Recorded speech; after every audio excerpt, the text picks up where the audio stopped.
Singapore joins the chorus of global condemnation over the invasion of Ukraine. The ripple effects of Russia's actions are already being felt. Russia's invasion of Ukraine has sparked panic on the ground, with residents racing to flee or to find shelter. Long lines of cars have jammed the road leading outside Kyiv. Crowds of people have also massed at the railway station. The city's mayor is advising people to stay home unless they are involved in critical work. People are being urged to prepare for evacuation at a moment's notice. I'm going to my parents. They are living in the middle of Ukraine, and I think it's safer there. We're going to Cherkasy, to our family, to be together now in this not very safe time in Ukraine, but we will have a victory, I believe. Crisis talks are ongoing as world leaders discuss how to punish Russia for attacking Ukraine. U.S. President Joe Biden is holding urgent talks with G7 allies before a national address. Mr. Biden has warned the crisis will cause catastrophic loss of life. Simon Marks joins us live from Washington, D.C. Simon, Russia has threatened other countries, telling them not to interfere, but G7 leaders are nevertheless gearing up to impose even more severe sanctions. Yes, that's right. A very dramatic day now underway there at the White House, with President Biden starting it by convening a meeting of his National Security Council. That was taking place around breakfast time in the Situation Room at the White House. Next on his agenda, that meeting with G7 leaders. Remember, that meeting was previously scheduled by the president and the other leaders of the G7. They thought they were going to be talking about diplomatic efforts to defuse the crisis. Now, instead, they are going to be discussing what kind of reprisals they are going to take against Vladimir Putin and the government in Russia for the actions the Russian president authorized in Ukraine over the course of the last few hours. The president, we are told, will address the American public. We don't know precisely when, but there is every expectation that President Biden will unveil the full panoply of the swift, severe and crippling sanctions that he has for weeks pledged would be unveiled and implemented against the Russian government in the event of a full-scale invasion of Ukraine.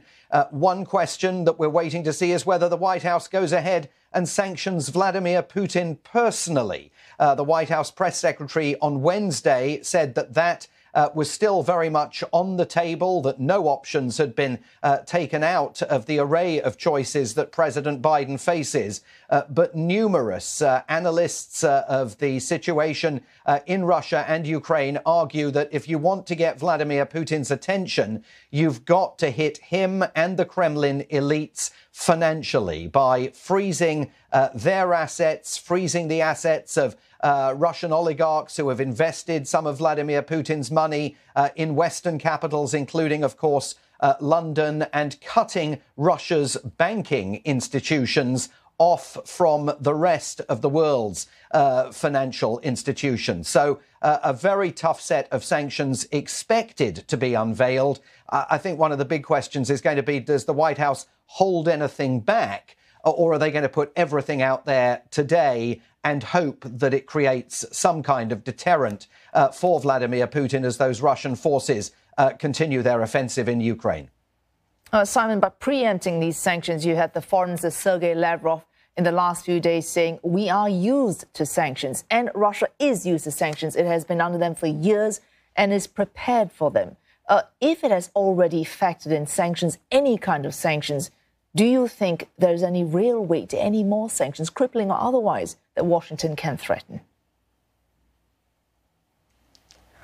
Look, I mean, I think that's been the big question surrounding this conflict from the get-go. The White House was asked yesterday about reports that the Russians in the last few weeks had stockpiled foreign currency, aware that sanctions might be coming in the event of an invasion, that they essentially had an emergency fund amassed to help them kind of weather the storm.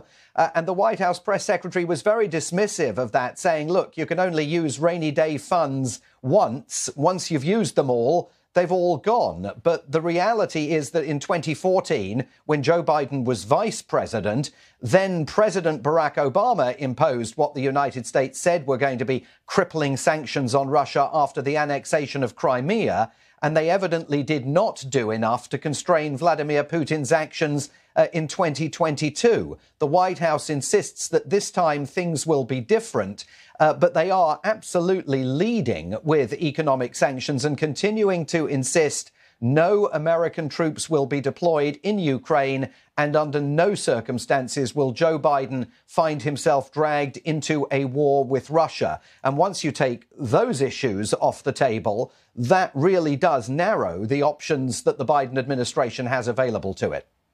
And thanks for that. Simon Marks there from Washington, D.C. Live to Giles Gibson now for the perspective from Russia. Giles, President Vladimir Putin has said that the United States and its allies have crossed red lines, but he says that he has no plans to occupy Ukraine. So what then is his exact agenda? Well, the sun's starting to go down here in Moscow on this extraordinary day, which began with Vladimir Putin with this speech to the nation, laying out his reasons for launching what he called a special military offensive. We've also heard in the last few hours from Dmitry Peskov, his spokesperson, talking about some of the aims behind this military action. He said the aim is the demilitarization of Ukraine, the neutralization of military potential. He was also asked about the time frame here, how long Russia sees this offensive going on for. He simply said pretty vaguely, to be honest, that the duration of this operation is defined by its effectiveness and its objectiveness.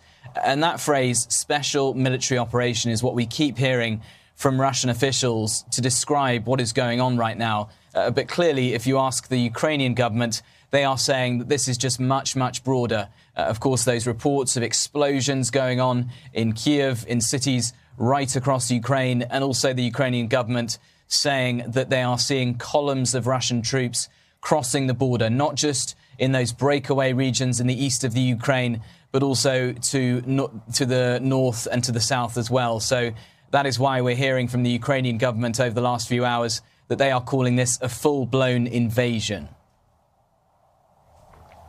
Well, meantime, Giles, pressure is mounting on Russia to take a step back. Even in Moscow, there have been reports of these anti-war protests.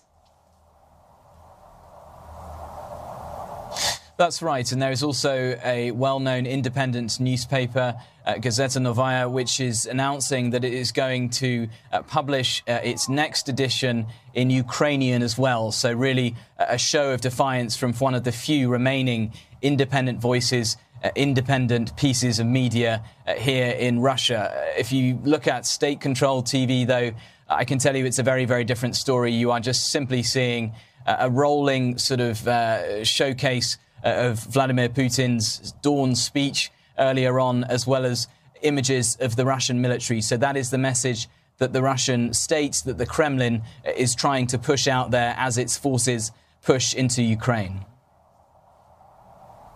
Giles, thank you. Giles Gibson there reporting live from Moscow.